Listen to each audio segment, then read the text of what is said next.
Good morning. My name is Dr. Kyle Fagel, and I'm coming to you from my house. At the time of this showing, I'm actually in Costa Rica. So when the meeting was canceled, we decided to do a trip with some co-residents. So hello, people of the future. So today we're going to be talking about a book that I absolutely love. It's called The 7 Habits of Highly Effective People. But as you'll see, we're going to change the name of this to The 7 Habits of Highly Effective Orthodontic Teams. This is by Stephen Covey. I'm sure that a lot of you have read this. Why we are talking about this is it has helped me tremendously. It's one of those books that I find myself returning to all the time, maybe every couple years, every 3 years. It's sold 30 million copies. It's been translated into 40 different languages. What I like about it is that it focuses on timeless principles that have worked thousands of years ago and that I believe will work for 1,000 more years. Principles like fairness, integrity, honesty, and human dignity. These are foundational elements of highly effective people. And so you could say it like this, that men and women who are fair, have integrity, are honest, and who value the dignity present in all people will, as a natural extension of who they are, become highly effective people. And I think that as orthodontic professionals, that same holds true. All right, so let's jump in to a couple things that I have to say. For disclosure, I did author this lecture. Of course, I used a lot from not Doctor, I don't think he's a doctor, but from Mr. Covey's book. Again, an excellent book. I'm a co-owner at Neon Canvas. I consult for 3M Oral Care, and occasionally I'm a key opinion leader for Comet Burrs.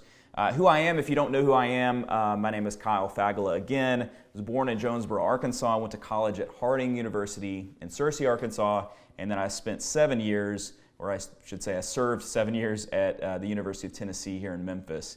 This is my family. I'm married to Anna. I have 4 kids with her, Charlie, Libby, George, and Lucy, and there they are right there. So I do want to start today with a quick story, and this is going to be about my 9-year-old Charlie, and here he is.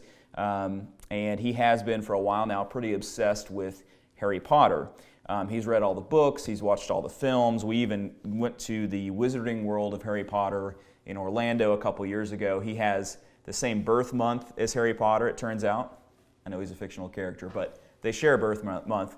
And so because of that, they get the same wand made out of holly. There's a fun fact for you. Charlie also happens to love Lego like a lot of kids. And so I found this amazing Hogwarts Castle Lego set. And when I was a kid, Lego sets were not that elaborate, but now they're like pretty incredible. So it's 6,020 pieces, definitely the coolest Lego set that I've ever seen. And it's supposed to be for ages 16 up. You can probably see that there on the slide. But Charlie's a smart kid, and we figured, why not? Let's see if he can do it, himself. And to be honest, he did really great at it, except for one small thing. And when he was building the foundation, it's kind of a boring part of doing a Lego. You got to build the foundation. You're not able to see exactly what you're going to end up building. And he was careful, but he got one piece in the wrong position. And by being in the wrong position, I mean he was only one stud off. And if you're not familiar with what a stud is, it's what you call those little bumps on the individual Lego pieces. And so for a while it was fine. He kept building. He probably had 1,000 pieces in place. And the mistake did not become apparent until he was trying to add one of the turrets on to the castle and it wouldn't fit. And so he called me in and I tried to figure it out, couldn't do it. It turns out we spent about an hour to figure it out. And what we figured out, of course, was that one stud was off and so the turret would not fit appropriately. So what's the point of this story? Well, the point is that a book like The 7 Habits, it's very foundational in its scope. And if we want to build something special, something that's going to last, something that's going to matter with our lives or with our practices, we've got to get the foundation right. If we aren't careful with the foundation and how we build it, things can get pretty messed up down the road. And it's possible that for a lot of us in our personal lives, with our loved ones, or in our practices, that we sped through the foundational process or that we messed up with some of the foundational pieces, and then we need to go back and inspect those pieces so that we can truly build something special. And I think today is going to be an opportunity to work on that. So let's talk about what is a habit. I think we know what a habit is, although I also think that when we think of habits, we often think of bad habits, like, we smoke too much, we drink too much, we gamble, we use bad language, or whatever it may be. We're too lazy, But habits can be a good thing or a bad thing. And so I think another thing about a habit is that a habit is something that defines you. It's something that you do almost instinctively. And so the 7 Habits, the reason I like it is it's not a book that teaches you how to act or what to do given certain circumstances. It's a book that teaches you who you should be. And so the goal is to develop good habits, to work on who you are so that what you do every day, it just emanates from you. And this will lead to more effective lives and better lives. And so Aristotle says that a habit is, we are what we repeatedly do. Excellence then is not an act, or something we pretend to do, but it's rather a habit. So excellence then is not an act, but a habit. I think it's exhausting to think about how we should act in every possible scenario given certain circumstances. I think it's easier to focus instead on the foundational elements and the daily habits that produce great results in a variety of ways. I think said in another way, if you find an issue downstream, you don't try to just fix it there. You actually go upstream to see what the source of that issue is. It's just like in general health. You can keep fixing the problem, but it's better to fix the source of those problems. Covey says it like this, that habits are the intersection of knowledge, skill, and desire. And so the hope is that today that you gain some knowledge of what you can do to become more effective. With time, you will develop new skills that will make you a more effective person. And to remain effective, there must be a desire to do those things every day. So it's one thing to know what you should do. It's a whole other thing to be able to do those things that you know you should do. And then it's still a whole other thing to have the desire to do those things. So we've all gone to meetings, we've learned a really great thing, we've come back excited to do it, and then we lose that desire with time. It's not going to make a difference if you don't understand what you should be doing, learn how to do it, and then have the desire to do it every day. And of course, with a team, it's important that everyone shares those 3 things to develop good habits that make you an effective team. All right, so this is going to be a little complicated, but I do want to kind of outlay what the habits are. It's hard to get through 7 habits in 45 minutes. We're going to do our best. Read the book, I guess I would say.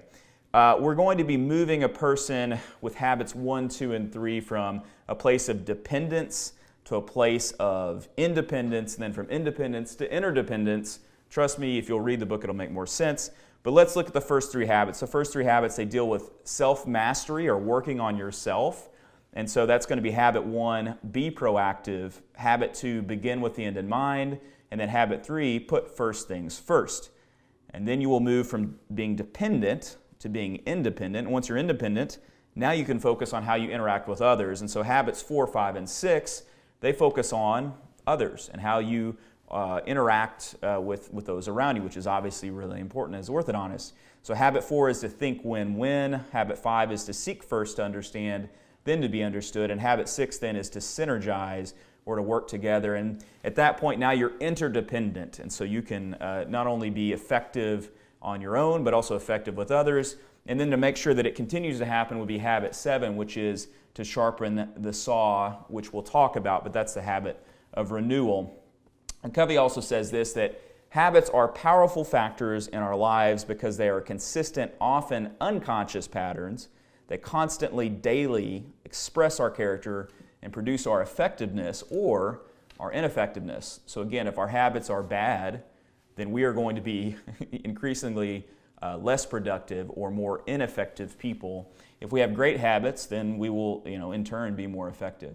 And so I think it's sad that I think a lot of our lives are effectively random. We have bad habits that we've picked up along the way from parents or friends or just because. And I think in our practices, there are things that we probably do. And maybe I'd ask you this is, what are some habits that you have in your practice that aren't helping your practice? And maybe you're just doing it because it's the way you've always done it.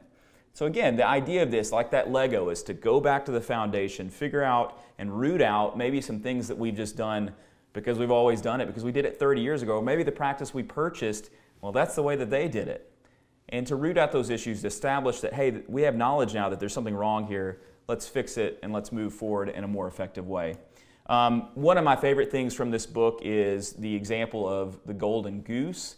and what's called the P-PC balance. And so if you follow, I promise that this is great, something to keep in mind as we build practices. And so in the Golden Goose, I'll give a quick version of the story, but you have a farmer who has a goose that begins laying golden eggs. Those golden eggs are worth a lot of money. And let's say the goose lays 1 golden egg a day. Well, the farmer starts to get these eggs and take them and sells them and is starting to spend those on maybe on new tractors and new barns and things like that. But he gets greedy. And at that point, he decides that he wants all the golden eggs right then. So he cuts open the golden goose to get all the golden eggs, and now the goose is dead. And so he's effectively killed his source of these golden eggs. And so that sets up this balance for effectiveness that is a balance between two things. P, which is production. That's the desired results produced, or in this case, the golden eggs. So that's P, production. And the other one, the PC, is the production capability.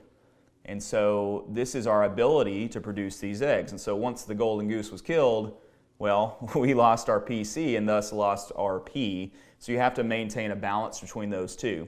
And so production capability, we need to maintain and preserve and enhance the resources that produce the desired results. And so in our practice as orthodontists, we have to strike this PPC balance for our teams and for ourselves. And so, something that could act against your ability to produce more is if you're working too many days in the clinic and you're getting burned out and you're spending too much time away from your home. Maybe you're producing well in your practice, but your personal life is struggling. Or maybe it's the opposite. And so you need a PPC balance in all aspects of life. Are you being intentional with your relationships? Is your team getting enough time off? Are you paying them well enough and treating them special enough to keep them happy and engaged in your practice? And whatever it is in your life or in your practice, don't kill the golden goose. All right, so we're going to jump in now to the first 3 habits, which again deal with the self. So things that you work on your own to move you from a place of dependence to independence so that you can begin to work more effectively with other people. And you do need to work on yourself before you start trying to work on others. That's pretty much always true. It's sort of like in an airplane. You put your own mask on before you put the mask on of the other person. So habit 1 is to be proactive. And this is the idea that you should take action and take responsibility. So if you're a big personal responsibility person, you love habit 1. I think for orthodontics, a few ideas that I sort of crowdsourced from the Digital Orthodontist Facebook group, which if you're not in, you should join. But we should be prepared to handle situations before they arise. You don't want to have to react to a problem. You want to have proactively set up something in place to take care of that. And so you should anticipate questions and problems. I think in the TC room, this is a really great opportunity. And when you're doing informed consent, to anticipate these questions and to proactively answer and give details. You should explain things at the start of treatment, even and especially the details. So like IPR is one that I talk about. IPR is not a big deal. Like in reality for the patient, it takes a couple minutes. It almost never hurts, at least the way that we do it.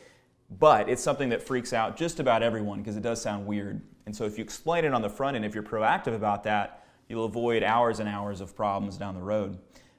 You should establish protocols for how to fix issues in each department, admin, clinical, TC, everything. And ideally, you write it down. Okay, you create turnkey systems so that your proactivity as a practice is not dependent on just one person. We all have that. If someone's sick or someone's out and something goes down, well, I don't know how we fix it. So you weren't proactive enough. Another idea is to see what's working in other practices and then implement it. It doesn't have to be 100% perfect before you start something. And so, 1 is greater than 0 is an idea that I think Gary Vaynerchuk talks about is that doing something is better than trying to do something perfect but never accomplishing anything. And so there has to be a certain element for those of us who are absolute perfectionists, like many in orthodontics, of being proactive, meaning get it done, like get it out, ship it. And so what's the opposite of being proactive? Well, being reactive. And if that word defines your personality, then stop being reactive. Oftentimes reactive persons play the victim. And either we have people on our team or we're that person ourselves. This is from, I think, Secrets of the Millionaire Mind, I think it is. Here are 2 options, and tell me which one sounds more like you. Option A, I create my life, or option B, life happens to me. Option A here would represent a proactive person, whereas option B represents a reactive person. And reactive people, they often are negative or cynical because life's always happening to them. They blame, they justify, they complain, and they think, this is the key, that life is controlled by external forces, not internal forces. And so they're hopeless to change things, so things are just happening to them. The point is that we all have the opportunity, within reason, to use our free will and hard work to change ourselves and our circumstances.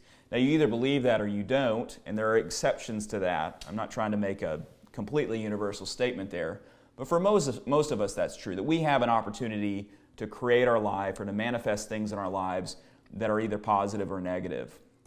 So be proactive about how you will act and the decisions that you will make. And so here are some examples. I choose not to be angry at work.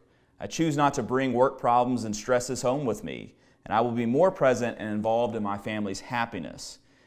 These are all noble goals. They all require differentiation, and they all require a proactive mindset. One of my favorite examples from this section on proactivity is this idea of circle of concern versus circle of influence, and I think this is maybe the key to being a differentiated person or a proactive person. Because if we're weighed down by the things that we are forced to react to, we can't be as proactive and thus as effective as we'd like to be. And so your circle of concern, it encompasses the wide range of concerns that we have, such as our health, our children, problems at work, the decisions that our government makes, what's the tax rate going to be, the weather, or the threat of war. A lot of things that are all out there, that by watching cable news, let's say, our circle of concern, we're aware of more things. Now, the other one is our circle of influence, and these are the concerns that we can actually do something about.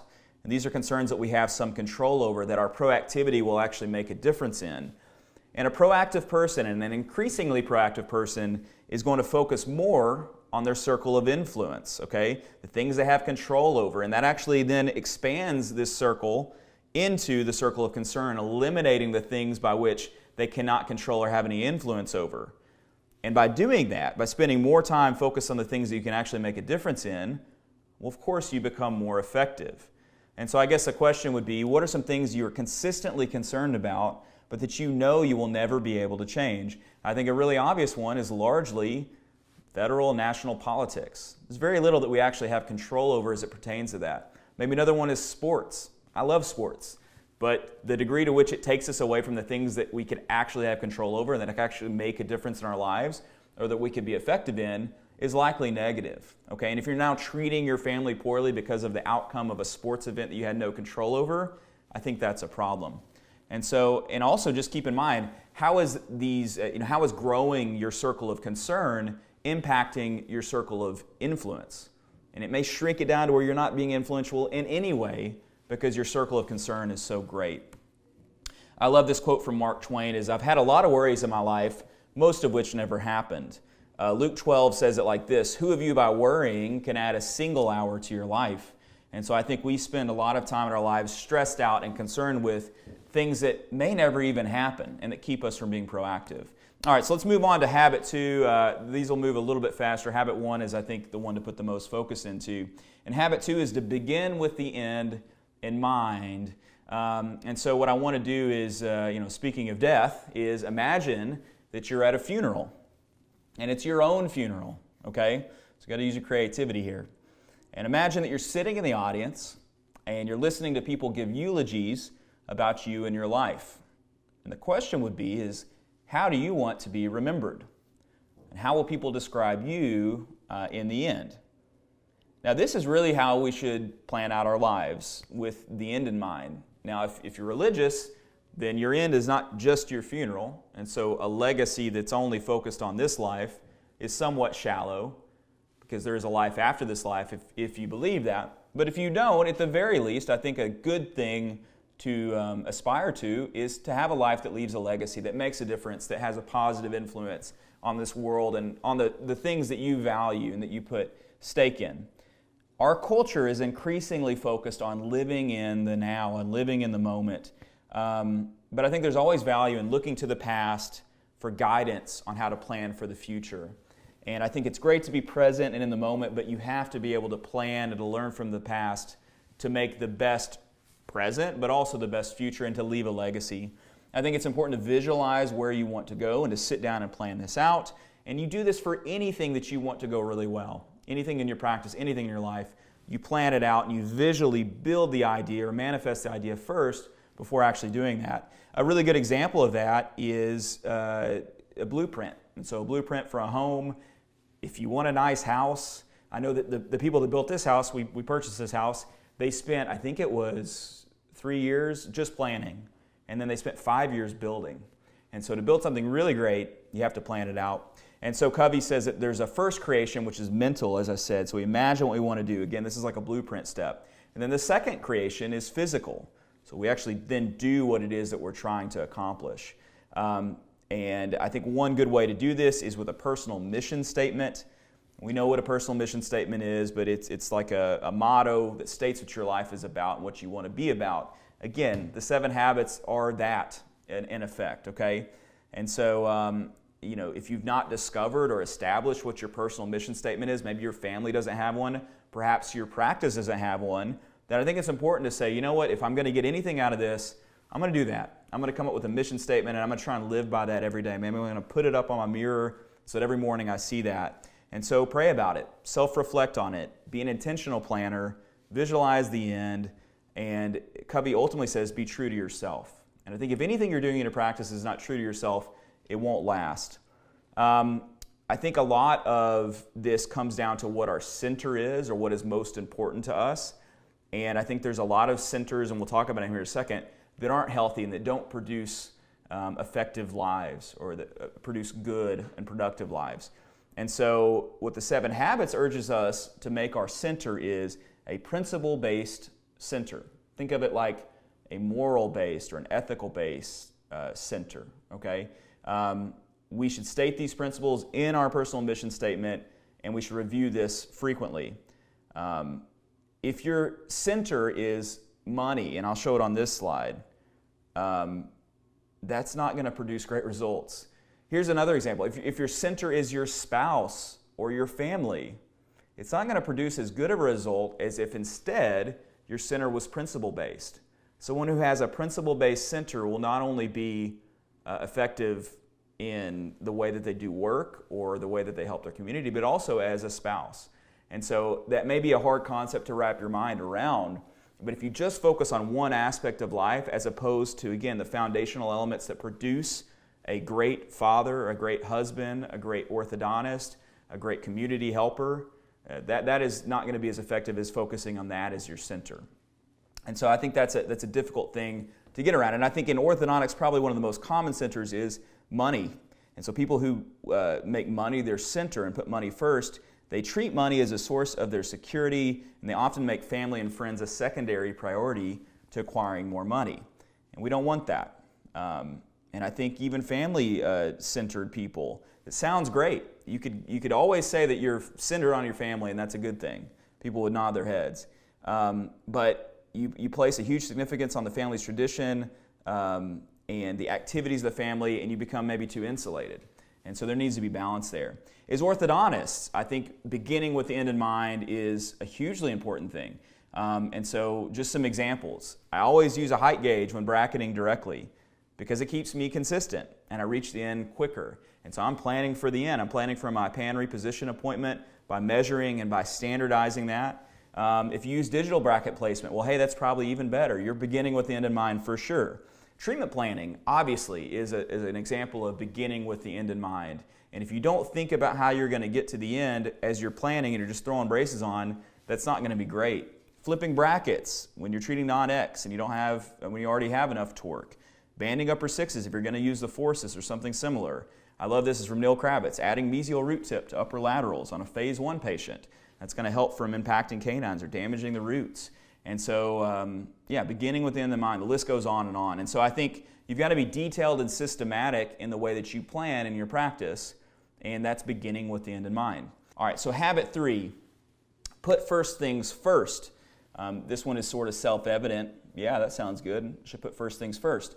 Well, most of us don't, okay? And so we need to set our priorities. We need to decide what roles and goals are most important, and then determine which steps will help us best achieve these goals. Anil Adikula, Dr. Anil, great guy, Dr. I, he says that love is the long game. And so if there's a practice idea that you hear and it's going to help you produce and grow, but it doesn't begin with what's most important to you, whatever your first thing is, your main thing is, if it doesn't start with love, as it were, it's not going to work out for you long term. And so do life with your values firmly in your hands. And don't forget why you do what you do each day. And so you got to decide which role and roles are most important for you. And I've decided that for me, if something could happen without my input or my efforts, just the same as if I were involved, then I don't need to be involved with it. And so oftentimes, saying no to something allows you to say yes to something else and to be more effective. Stephen Covey says this, is don't get buried in the thick of thin things. And so I think this is a great one for those of us who are in the Facebook groups, is that sometimes we'll get caught up in the thinnest of things, okay? We get buried in these very thin things, okay? Things that aren't going to make a difference. And this is probably true of life too. I keep going back to politics, but I think we get so consumed by things, again, that we have no control over, and that ultimately, 2 years later, we may have even forgotten that even happened. And so we need to be focused on the most important things first, because in this life, we only have so much time. Time is the most valuable of all currencies. And if we're spending all of our time on things that don't matter, that aren't first things, we may never accomplish those first things at all. Our 34th president, Dwight D. Eisenhower, says that what is important is seldom urgent, and what is urgent is seldom important. I've talked about this a lot, so I'll go kind of quickly through what's called the Eisenhower Matrix. But this looks at 4 different quadrants: things that are urgent and important, things that are not urgent and important, things that are urgent but not important, and things that are not urgent or not important. And the big thing I would say is that it's these items that are important but not urgent that we need to decide to do. These are our first things that we need to place first. Urgency is what drives behavior. Unfortunately, it's not importance, okay? So obviously something that's important and urgent, like doing this lecture right now, I'm going to do it. Everyone's going to do those items, okay? It's our schedule, our template in orthodontic practice. Those are important things and urgent things, and we're going to do them. But things that are important and are not urgent, because again, urgency is what drives behavior, oftentimes don't get done. And they need to be the focus of our lives. Those are our first things, and they should be. Now, the way that you create more time is by eliminating or deleting things that are not urgent and not important, like worrying about things we can't control or sitting and watching TV for hours on end. We can also create time by delegating.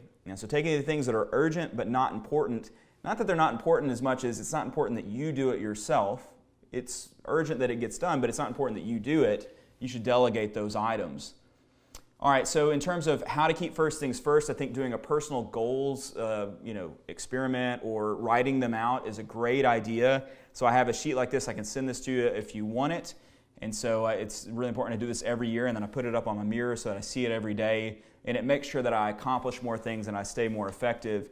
Here's another thing. There's a lot of different ways to each day accomplish certain things.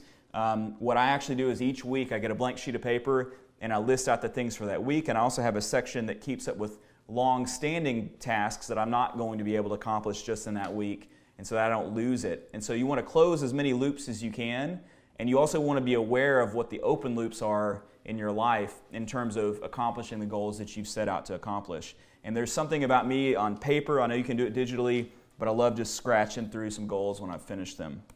All right, so those are our first 3 habits. Habit 1, be proactive. Habit 2, begin with the end in mind. And then habit 3, put first things first. And now we can move on to habits 4, 5, and 6, which are focused on interacting with others. Habit 4, think win-win. Habit 5, seek first to understand, then to be understood. And habit 6, synergize. All right, and so I think an emotional bank account is a good way to think about how we interact with others. And the idea is that the more effort and time and goodwill that we put into these relationships, that balance, that emotional bank account, it grows. Now on the opposite side, if we aren't putting that time in and we're mean or we're short or we're distant, then we're actually making withdrawals. We would rather spend our withdrawals from the emotional bank account on things that matter, okay? And so I think the golden rule is really important as it pertains to this. Doing unto others as you'd have them do unto you. do unto you. Cole's law of like is true, that people like you exactly as much as you like them. That's another way of viewing this. Listen empathetically is very important. Being humble is very important. And then some of the things that we'll get into with these habits. Habit 4 is to think win-win. I think most people grow up, especially those of us who are high achievers, with a competitive mindset, which is the idea of not win-win, but rather I win and you lose. And this is how kids treat each other, like my kids. This is how they, they don't usually both win. One wins, one loses. And I think it's how they like it. Or some people have developed a beaten down mindset, which is, well, I lose and you win. Again, the really reactive person, well, they're always winning and I'm always losing. If you have people like this on your team, that's a difficult one. Or we have a mix of these mindsets, and I think each is flawed. However, the most mature and effective goal is to seek outcomes that benefit everyone involved. So a win-win, and that should always be the goal. So in orthodontics, things that benefit the practice and the patient are the goal, a win-win. Scott Hansen shared this. Here's some ideas, and they're great. Retainer plans, same-day starts, giving all the aligners at aligner delivery, extending financing to achieve realistic monthly payments for your target families and customers, lowering the sales friction, having team celebrations or incentives for review generation, allowing patients to switch from aligners to braces or braces to aligners once, if they have to, for free. I think these are all win-wins. It's good for the practice, it's good for the patient, and that's what we should be seeking. Ultimately, though, I think the greatest win-win as orthodontists is when we foster real and meaningful relationships with our teams, patients, and parents. Again, this is this idea of leading with love or making love the long game. I love this photo because obviously this is chess, and the kid with the rat tail was never going to win. I mean, let's be honest. But I think this is like what's natural. This is sort of built in a negative sense, is that we want to win, and that means that someone else is going to have to lose, okay? Now, we're aware of the abundance mindset, which would say that I can win and you can win. I think that's way better than the scarcity mindset, which again is, if I'm going to win at this, then someone's going to have to lose. And in fact, even worse, I'm going to go out of my way to make sure that other people lose so that I can win. And these are difficult people to work with. And you have someone on your team that can be very tough for your team dynamic. I think it's tough for marriages. I love this quote. You don't want to win every argument with your spouse because pretty soon you discover that you're married to a loser. Okay, so be careful. If you're someone that always has to win at all costs, it's not the best. Now, what about win-lose with patients? Difficult patients. And how do you find a win-win with those difficult patients, or maybe with your partner or associate? And I think when you negotiate, there needs to be another alternative other than win-win, because if someone wants you to lose, like they're a win-lose type person and they're not going to give up on that, you need another option, which is no deal. And I think having no deal as an option is essential, because you're either going to accept win-win to be really effective, or you're going to accept no deal. And so you may reach a point with a patient or a partner or a friend where you're in an impasse and you have to say, you know what, I think this is where our paths part ways. And I've had to do it with patients for yourself. And it's not fair to yourself or your team to keep someone with a bad attitude and with a win-lose mindset around, especially when they become unreasonable. All right, so habit 5. This is seek first to understand, then to be understood. And in some ways, this might be my favorite because I think it's one that we oftentimes mess up with. In a conversation, what are most people doing while the other people is talking? Well, they're thinking about what they want to say next or how they're going to win the argument or the conversation. This is not going to work if you want to be highly effective. You've got to actively listen to people and understand their situation and concerns first. People don't care how much you know until they know how much you care, that kind of a phrase. This applies. Another thing, Cole talked about this at our meeting, is very wise, is that if a patient comes in upset, and they're at a 10 out of 10 on the Richter scale of being pissed off at you, and it's not a big deal to you, it's just a bracket off, it's no big deal, it's not going to change anything, and you're at a 1, and you act like their concerns aren't valid, that's going to be a major issue. So it's important to come up closer to the level. You don't want to go to a 10, but you want to approach their level. And then as you listen, as you talk through it, as you're empathetic to them, that you bring them down to a more reasonable place. And so acting like something is not a big deal and it's a big deal to them, it represents that you've not sought to understand before being understood. So listen to them, hear them out, repeat kind of what they're saying, and then allow them to understand your side once they've kind of come down off the cliff. And so in consults, what's the first thing that we need to figure out or we need to understand? It's the patient's chief complaint. And if we do our exam and we don't address the reason the patient has come to see us, then we are toast. One thing I really like to do is to have them tell me the 2 or 3 things that they don't like about their smile, and then that's what I focus on. And it makes it really effective. It makes them feel like they've been a part of it. Glenn Krieger talks about co-diagnosis, meaning we're going to figure this out together, and it's a really powerful way of doing this. And again, seeking first to understand, then to be understood or to get your point across. And so when patients are upset, please listen to them first. Same with team members.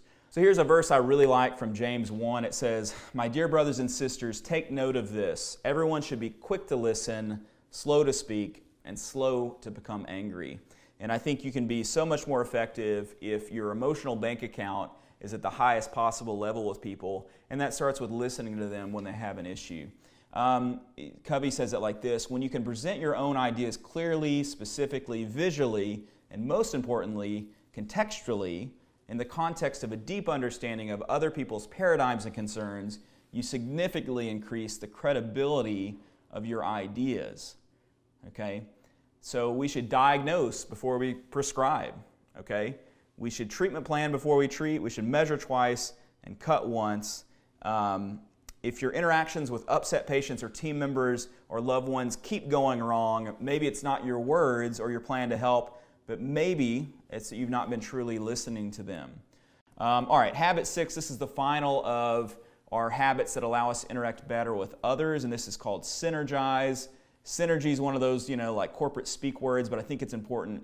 And this idea is that this habit is about teamwork. How can we accomplish more together? How can we make, as you'll see in the next slide, 1 + 1 = 3 and not just 2. I think optimistic, emotionally charged, positive people who are living out these previous habits, they can work together in amazing ways and to accomplish more that they could have never done on their own. And I think synergy should be the goal for every practice and every major organization. I think we've all been there. It's the busiest of all busy afternoons. Every emergency ever is getting added in. We have same-day starts, whatever it might be. And it just flows, and it goes great. And at the end of the day, you're like, man, I can't believe we just did that. And I would have never thought we could have done that on paper. But the reason you can do it is because as an organization, you're working together with synergy. So again, 1 + 1 = 3. What if it could equal 4 or 10 or 15? And so that's the idea of synergy. And most of this doesn't work in organizations because we've been taught to be defensive or protective in our communication, to have win-lose mindsets, or to be reactive, or all the things that we've talked about that sour the opportunity for synergy. Here's an example from sports that I like, is the idea of high jump versus pole vault. And in high jump, the world record is 2.45 meters. It's just over 8 feet. The pole vault record is 6.16 meters, or 20 feet. So the synergy there is the pole. It allows us to jump way higher than we ever could on our own. And so I think it's important to listen to our teams. They have great ideas, and they can help make you and your practice better. And so, there's this idea of synergy that comes back to this idea of win-win. And win-win also is a belief in a third alternative. It's not your way or my way, it's a better way or a higher way. And so synergy allows for that. It allows for this third alternative where it's, again, not just 1 + 1 = 2 or 1 - 1 = 0. It's 1 + 1 equals way more than we would ever think. Okay. I was giving a lecture in Kansas City at Neil Canning's CE event. Hello, Neil. And there was a girl there, and I was talking about Snow White. And the reason I was talking about Snow White is I was just saying, you think Snow White, every day that she shows up at Disney, is excited to go to work? And I think the answer would be no. What if Snow White, or who's playing Snow White, broke up with her boyfriend the night before? Or maybe she had someone in her family that was sick and maybe even passed away. She still has to go into work and be Snow White. Can you imagine how hard that is? She has to get her body and her mind right and her attitude right so that she can be synergistic with her 7 dwarfs, right? Just like the 7 habits. I should have used that. The table there at the CE event started laughing, and it turned out that Raven, who's pictured here, she had actually played Snow White for a couple years at Disney. So I was able to ask her about how all this worked. And in fact, every day before they go out in the park, they show up and they get their minds right. They have like calisthenics, and they go over how to do their signature, and they talk about the core values of Disney. All this before they go out into the park and they play these roles, which is amazing. So maybe your morning huddle can kind of be like that. And really, ultimately, what is happening is that everyone at Disney is deciding to buy into the idea, into the magic of Disney. They're deciding to fake it until they make it, which the opposite is that most of our teams have people that are the opposite. They're not going to do anything that they're not supposed to do. I'm going to pay to do this job. I'm not paying to be, Snow White for sure. We call those people Debbie Downers, and they're reactive people. They blame, they justify, they take, complaints and negativity like pills to keep them moving. And these types of people can destroy your team. And you might be the doctor that is the Debbie Downer, okay? You might be the agent on your team that's causing all the issues. Now, as an organization, you have to root out these issues. Again, going back to the foundation, if you have people on your team like this, maybe the wrong people are on your bus. Maybe they're bringing the wrong energy. Maybe your organization is struggling, and it will never be what it could be because of the people that you have on your bus. And so, again, maybe that person is you. And so I think this is a really important idea as we talk about synergy. You can only be so synergistic if you have foundational issues inside your practice. All right, so we've made it through the 6 habits. We've talked about how to work on ourselves, how to work with others, and now we're going to talk about how to keep doing it over and over again. Just like I return to this book every couple of years, I think it's important to reevaluate your foundation every so often. And so the 7th habit is to sharpen the saw. For orthodontics, Dr. Charlene Fucus said, never cease the pursuit of honing your skills as a clinician, being an even better manager for your team, and offering an exceptional and up-to-date experience for your patient families. I think that's great. I think CE, if you're sitting here on a Sunday and you're watching this, then you are sharpening your saw, and I appreciate it. But the idea is that, imagine that you're walking through a forest and you make your way to a clearing and you see 3 lumberjacks and they're trying to chop apart a tree. They're all working feverishly and they're covered in sweat and they're clearly frustrated. And they keep trading off, but they can't seem to get through this log. And you take a look at their saw. You're a saw expert. And you can tell that it's extremely worn out and it's not effective. So what do these lumberjacks need to do? Well, they need to take a break. You stop trying to cut with this dull saw, and they need to sharpen it. They need to hone the blades, okay, so that it will be more effective. And this is like the PPC balance, the golden goose thing that we talked about. The lumberjacks are focusing too much and valuing the production over the PC, or the production capacity or capability. If they'll then sharpen the saw, their production will increase. So this kind of gets us back full circle to this PPC ratio, or this balance, that we have to focus on not just the production, but also our ability to produce, or our capacity or capability to produce. They're equally important. And sharpening the saw is totally about the PC part of that. I love this from Luke, is love the Lord your God with all your heart, and with all your soul, and with all your strength, and with all your mind, and love your neighbor as yourself. And so I think that this habit is actually putting time into all 4 of these most important elements. And it's not just from the Bible. These 4 kind of elements show up in all types of religion and all types of self-help: heart, soul, strength, and mind. We've got to take time to rejuvenate ourselves and help prepare ourselves to do better work in the future. This often means relaxing, enjoying nature, praying or meditating, reading scripture or great literature, listening to music, and spending time with high-quality relationships. Here's an image that kind of, draws it out like a compass in a sense. And I want to take just a minute or two to talk about each individual one. Your heart. You should exercise care for important relationships. Date nights, meals with friends, intentionality in giving time to people. We must live a life of integrity in which our daily habits reflect our deepest values. Our soul. We should exercise with meditations and inner reflections. You may not like the sound of that. You may be great at heart, mind, and strength, but soul, you're like, I don't know. But it's important. This is our core. This is our center, our commitment to our value system. Prayer, reading books, worship, meditation, spiritual community, asking the deeper questions of life. These are extremely important things. Strength, exercise for a sense of well-being, the right nutrition, Relaxation, a good amount of sleep, and exercising on a regular basis are all necessary. You might be really great at the heart, mind, and soul part of life, and you don't like to work out and you don't eat well. You're never going to be as effective as you could otherwise be. Your saw will not remain sharp. And then lastly, your mind. You should exercise and sharpen the intellectual abilities that you have. Just because you got through dental school and orthodontics, you took your final exam, doesn't mean you have to stop learning. You should actually go the other direction, learn more. Now you have the independence to be able to learn what you want to do. Journaling, reading, discussing important matters with close friends, having conversations that matter. These are ways to pour in to the mind aspect of your person. And then I love this, and I'll sort of end with this, is that this was from the meeting. I think it was Dr. Shane Langley brought this up. He said that a consistent learner, a great orthodontist, is one who leans into their weaknesses.